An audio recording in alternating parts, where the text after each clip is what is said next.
তো hello everyone, welcome back to my channel. তোমরা সবাই কেমন আছো? আশা করি তোমরা খুব ভালো আছো। আমিও খুব ভালো আছি। তো চলে আসলাম তোমাদের সামনে নতুন একটি ভিডিও নিয়ে। আজকে যাব আমি ঘুরতে, এবং ঘুরতে গিয়ে কী করি না করি সবটাই তোমাদের সাথে শেয়ার করব। তাই জন্য দেখো আমি রেডি হয়ে নিয়েছি। এরপর আমি আর আমার বান্ধবী মিলে বাড়ির থেকে বেরিয়ে পড়লাম। তো ফার্স্টেই আমরা টোটোতে করে চলে যাব স্টেশনে। সেখান থেকে যাব আমরা গোবরডাঙ্গায়। স্টেশনে এসে দেখি ট্রেন তো চলে এসেছে। একটুর জন্য ট্রেনটা আমরা মিস করিনি। তারপর এখানে আমার আরও দুজন বান্ধবী চলে এসেছে। এরপর আমার বান্ধবী পিঙ্কির তো খুবই খিদে পেয়ে গেছিলো, কারণ ও বাড়ির থেকে কিছু খেয়ে আসেনি। তাই ও নিজে তো কচুরি খেলো আর আমাদেরকেও খাইয়ে দিল। আর খাওয়া দাওয়ার পরে দেখো আমার বান্ধবী স্টেশনেই সাজতে বসে গেছে।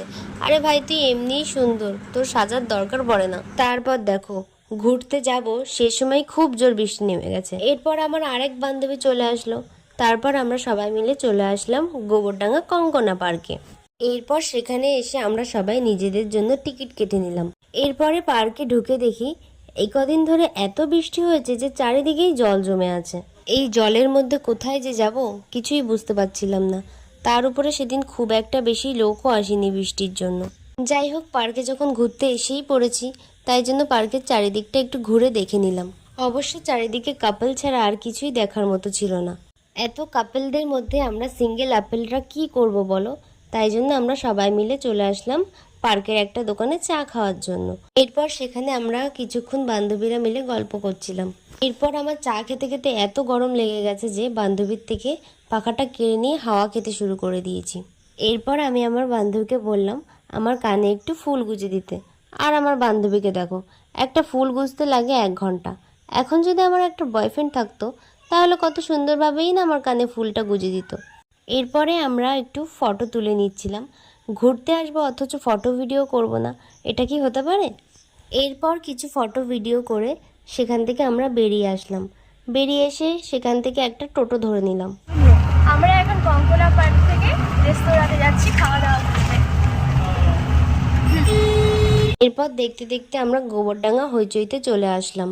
এখানে এসে আমার বান্ধবী দেখছিল কি খাবার অর্ডার দেওয়া যায়। এরপর আমাদের খাবার চলে আসলো। এরপর আমি খেতে খেতে হঠাৎ দেখি আমার এক্সও সেখানে এসেছে। তাকে দেখে একটু অবাক হয়ে গেছিলাম প্রথমে। তারপর ভাবলাম সে তার মতো এসেছে, আমি আগে নিজের পেট পুজো তো করে নিই, কারণ তাকে দেখে তো এখন আর আমার কোনো লাভ নেই। আর এদিকে এদের দেখো, এদের দেখে কেউ বলবে যে এরা ফ্রেন্ডস? মনে হচ্ছে যেন কত রোমান্টিক কাপেল। এরপরে খাওয়া দাওয়া করে আমরা সেখান থেকে বেরিয়ে আসি, এবং বাইরে এসে দেখি আবার বৃষ্টি নেমে গেছে। আর রাস্তায় দেখো কি পরিমাণে জল জমেছে। এরপর আমরা সমুদ্র পার করে স্টেশনে চলে আসলাম ট্রেন ধরার জন্য। আর এখানে দেখো, শেষ বয়সে এসেও এই দাদুটা কেমন তার স্ত্রীর হাতটা শক্ত করে ধরে আছে। আমি তো ভেবেই নিয়েছি আমি এরকম বর না পেলে বিয়েই করব না। এরপরে আমার এই বান্ধবীকে দেখো, স্টেশনের ছাউনির নিচে এসেও এ ছাতা নিয়ে হাঁটছে। কত বড় আতাল হলে এটা করে। যাই হোক, এরপর আমার বান্ধবী স্টেশনে এসে একটু জুতো পছন্দ করছিল কিনবে বলে।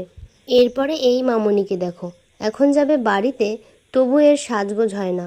এরপর আমাদের ট্রেন চলে আসলো, তাই জন্য আমরা ট্রেনে উঠে পড়লাম। ট্রেন থেকে নেমে টোটোতে করে আমরা বাড়ি চলে আসলাম।